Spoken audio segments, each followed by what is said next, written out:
ساعة بركات وليال maanta waa intii afraad aan qiblada raadinayo si kastaan ka hortukade laakiin waxaan rabaa inaad tuso qiblada xitaa 5 daqiiqo ka hor way isbedeshay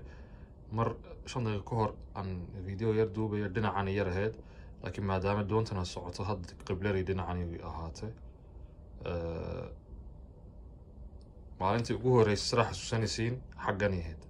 maalinta labaadna dhinacan ahayd maalinta saddexaadna dhinacan ahayd hadda maalintii afraad waa arkaysiin dhinacan ay sii socotaa marka waxaan isleeyahay malahan waqtigan maxaa la dhahaa kasoo laaban Antarctica inay malahan ilaa xagga aan gaarno allahu aclam laakiin kolley saasaan rabaa inaan la socodsiiyo insha allah waxaan sameynaa hadda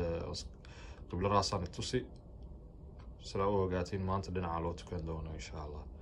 kolley ka hor la sii tukaray fajr la sii tukaray laakiin waxaan rabaa inaan tusoon qiblada waaye dee ayna isla socdaa Soomaa inta kalena qolkana qof aan la qaybsadaa markaa qofkii hurdana kama kicini karo markaa waqtigeyga waan iska tukaraa laakiin qiblada waxaan tusaan qofka marka hurdada ka kacay ayaan salaamay